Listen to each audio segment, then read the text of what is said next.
Kalian beli tas lucu, tapi nggak sadar kalau di balik itu ada pajak yang kita bayar. So, hari ini aku bakal bongkar gimana PPN bekerja di bisnis fashion seperti Jeans Honey Palembang. Oke, jadi teman-teman, objek yang akan kita bahas hari ini yaitu Jeans Honey Palembang Official, yaitu salah satu usaha retail fashion yang menjual aksesoris seperti tas, jam tangan, dompet, dan aksesoris lainnya, baik melalui official store maupun marketplace seperti Shopee, Tokopedia, dan Instagram.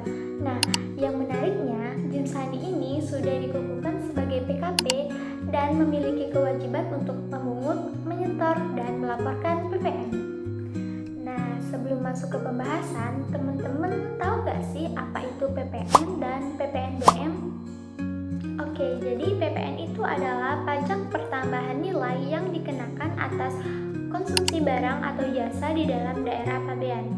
Sedangkan PPNBM itu adalah pajak atas penjualan barang mewah yang dikenakan atas barang-barang yang tergolong mewah.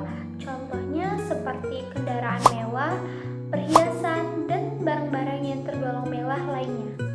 Oke, jadi produk yang dijual seperti tas, dompet, jam tangan, dan aksesorisnya lainnya itu termasuk ke dalam kategori barang kena pajak, sehingga dikenakan PPN sebesar 11%. Untuk PPNBM, sebagian besar produk dari Jeans Honey seperti tas, dompet, jam tangan, dan aksesoris-aksesoris lain itu tidak termasuk dalam kategori barang mewah, sehingga tidak dikenakan PPN. Jadi teman-teman, supaya kita semua bisa lebih memahami lagi tentang cara perhitungan PPN dan PPNBM, kita langsung saja masuk ke dalam simulasi transaksi dan rekonsiliasi satu pasa pajak di dalam Jeans Honey Palembang. Jadi di sini teman-teman bisa lihat ada pajak keluaran yang terjadi di dalam Jeans Honey Palembang pada satu masa pajak, yaitu DPP-nya dengan sejumlah 34.030.000, sedangkan PPN yang terutangnya di sini ada 5.282.550. Sedangkan PPN yang terutang di pajak masukan sebesar 5.060.000. Nah, di sini teman-teman bisa lihat dari perhitungan PPN yang terutang dari total pajak keluaran dikurang pajak masukan, yaitu sebesar 5.282.550 dikurangi pajak masukan sebesar 5.060.000, yaitu menghasilkan PPN yang terutangnya sebesar 222.550 dan PPN tersebut masih kurang bayar. Jadi dari hasil perhitungan kita tadi bahwa Jeans Honey ini berada di posisi kurang bayar, yang artinya pajak yang harus disetor lebih besar daripada pajak yang bisa kita kreditkan. Nah, dari sini muncul pertanyaan, sebenarnya apakah ada cara yang bisa membuat beban pajak ini menjadi lebih efisien? So teman-teman, di sini aku mau coba bandingin dua kemungkinan untuk perhitungan PPN. Yang pertama, dengan menggunakan tarif umum PPN yaitu 11% atau kita beralih ke skema PPN dengan besaran tertentu. Kalau menggunakan tarif umum PPN yaitu 11%, perhitungannya tetap seperti biasa, yaitu pajak keluaran dikurangi dengan pajak masukan. Nah, dari data yang ada, pajak keluaran bisa kita lihat sebesar 5.282.550 dan pajak masukannya yaitu sebesar 5.060.000, sehingga PPN yang harus kita bayar dari tarif umum ini yaitu 222.550. Nah, kalau kita coba pakai tema PPN besaran tertentu, perhitungannya berbeda. Karena di skema ini pajak masukan tidak bisa kita kreditkan dan pajak tersebut dihitung langsung dari omset yang kita dapat. Nah, jadi dengan omset sebesar 34.030.000 dan tarifnya sebesar 1%, maka pajak yang harus dibayar dari omset tersebut yaitu sebesar 340.300.